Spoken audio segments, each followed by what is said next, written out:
Welcome to Julie the Thrifty Designer.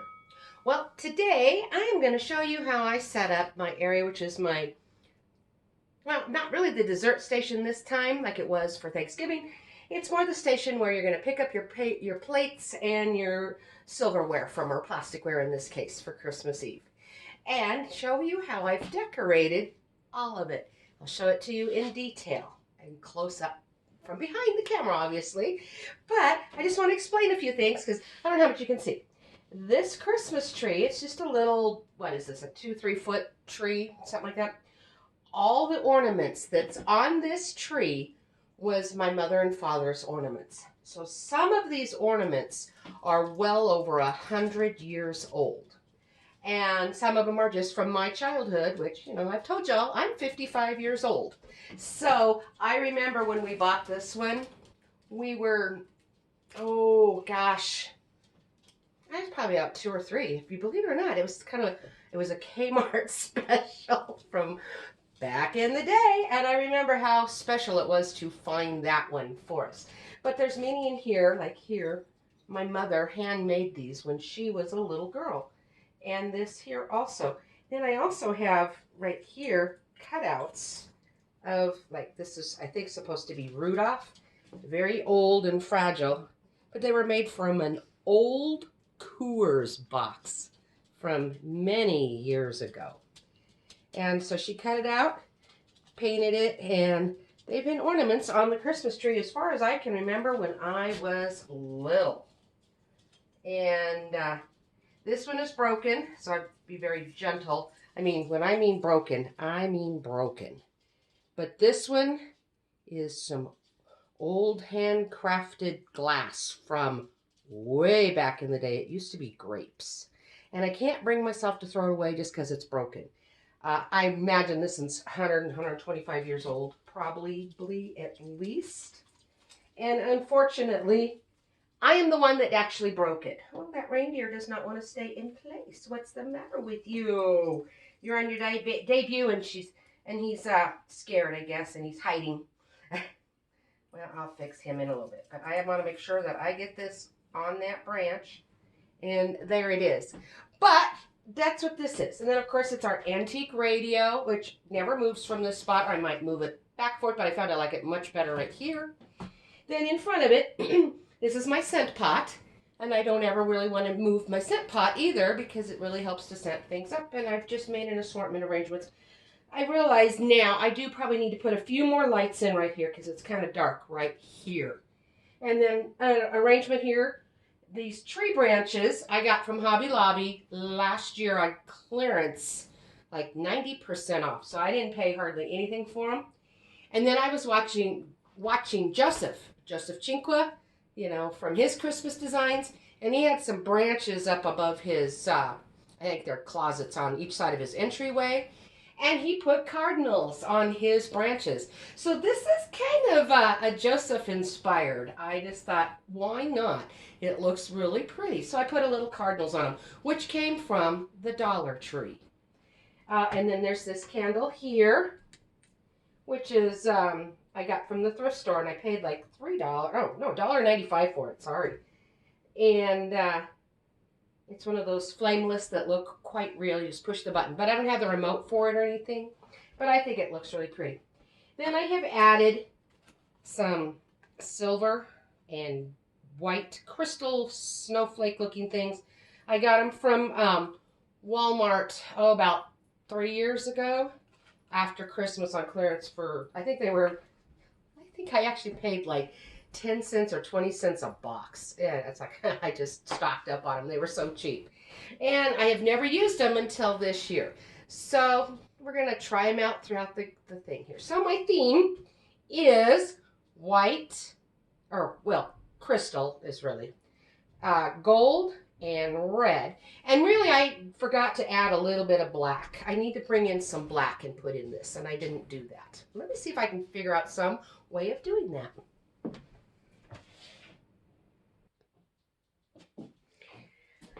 Okay, I don't know that from this angle the camera is picking up the black that I put in here. I just picked out some simple black bulbs from your tree. just your hanging ones. And I've just placed them around in just strategic little areas where I think they will add that special little pop, and it brings my colors.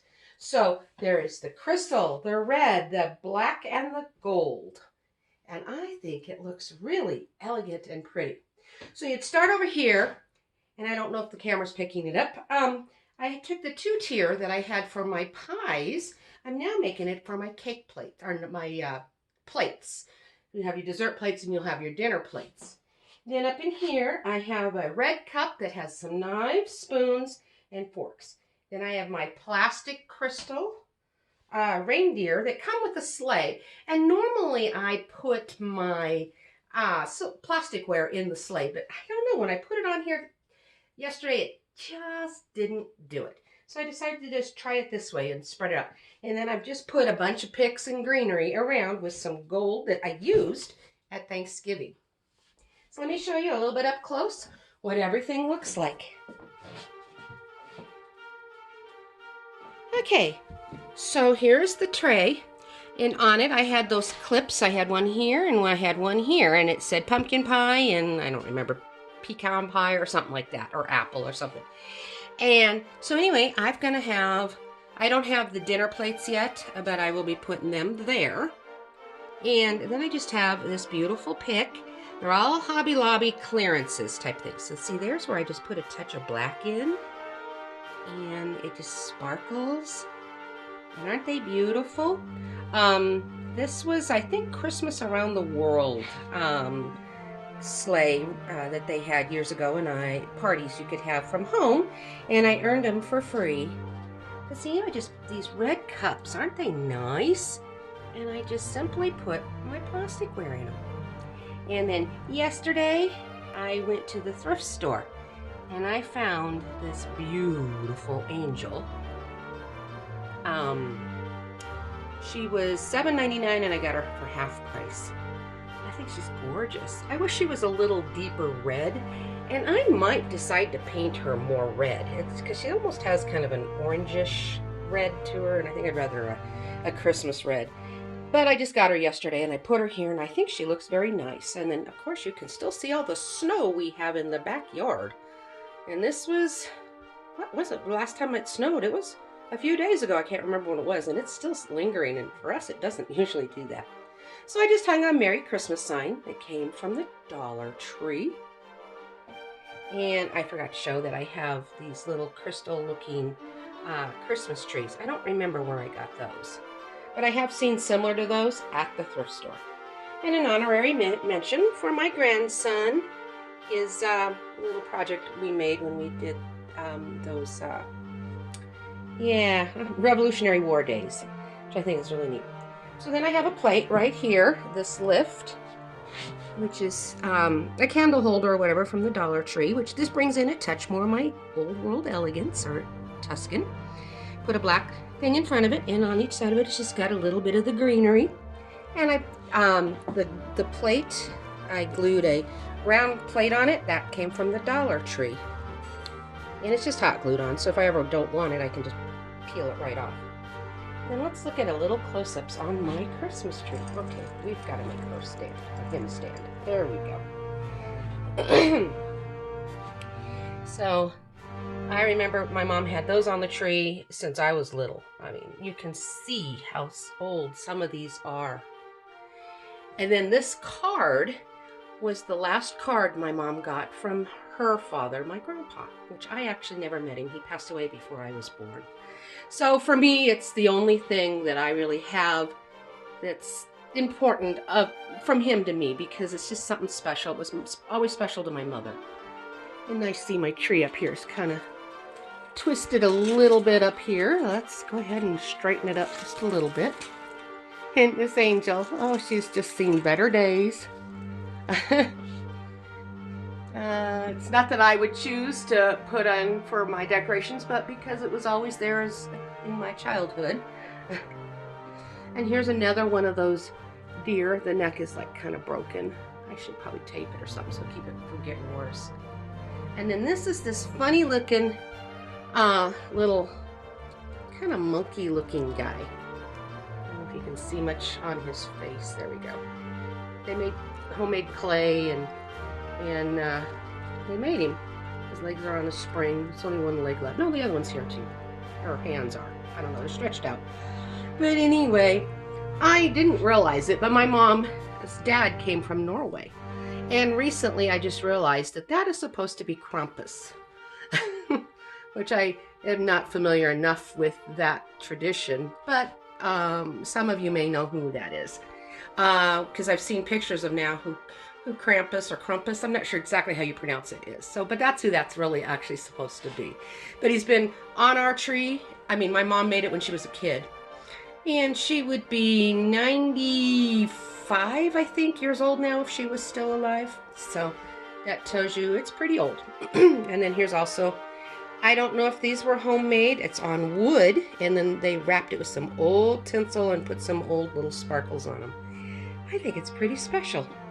Anyway, and then this tree, this nativity, it came back when I was a little girl. It's plastic, and I remember having it always on the tree. It was just a place of special honor. In fact, I usually hung it. I just thought that one was, I think, my favorite. Then there's a few other in here that is not really old, but they were really important to my mom. Like this little teapot. She just liked the look of it, and it's not super old. It's getting old now, but it wasn't when I was growing up, I guess, you know. Excuse me. For some reason, I woke up last night just coughing. I thought I was over this crud, and it just doesn't totally want to leave me. So anyway, there's that really pretty candle that just looks like a flickering flame. I love it. Then these are just a couple of picks. I have it layered. I don't think you can see it very well, but I have the greenery and more of those crystal-looking flowers. And I got a couple of picks of poinsettias, really nice one. And this deer I got from the thrift store. And also another pick and more of those crystal-looking things. And you can see how I put in the black. And it does add an element of texture. It's layer by layers. And then my vase that's always here. And then these are Hobby Lobby finds of clearances of these beautiful velvet, amazing poinsettias. And then I have just a simple bush in there that from also on the clearances from Hobby Lobby, and it has some of this crystallized looking snow, which just adds to that crystal texture. And then the frosted looking tree branches here with these adorable little cute cardinals in them. So that's a thank you from Joseph. And then the tree behind me, I see there's a burned out patch of lights. I've got to get those replaced. That always stays in my corner also. It's just I like to watch the movie Under the Tuscan Sun, and there's a scene where they refer to that style tree as the creepy Italian tree. So I just call him the creepy Italian tree. It adds to my Italian old world feel that I like. And then back behind it, I just have what I think represents a garden gate. Just really quite pretty, Tuscan style. So I'm kind of mixing kind of a Tuscan old world meets 1920s old world Christmas stuff. I mean, like, that's definitely old world and from the past type of thing, with then some updated crystal, which I don't know, crystal's been around for, you know, hundreds of years also. So it's just creating an old world feel. I think it's really very beautiful.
hope this inspires you to find how to bring in the old and new and modern treasured things. This tree never changes. In fact, I put it away decorated, and I just carefully bring it in and out of a box that it slides down into. Although doing that a couple of times, I have broke a few of them, which breaks my heart when I do that. It just makes me upset. But I don't want to handle very many of them. I want to let them be as safe as possible. And this is how I do it. And I don't have to put them on and off every year. It saves time, and it's always, this is my antique tree. And then I have, of course, a way for you to come around and gather your plasticware, your silverware, and then you can go around and we do the buffet in the rest of the kitchen. And I think it's a wonderful thing. And just bringing in that beautiful feeling around what I already have up year around. So this is what I'm hoping you can come away from this as it's something beautiful, something you like, and that you can incorporate some of the ideas into your home. I really traditionally love using red, so it's probably pretty seldom you'll ever see me not using red. It's my favorite color for Christmas. So, all of you, you take care out there, and God bless, and happy decorating. Y'all have fun with all of this.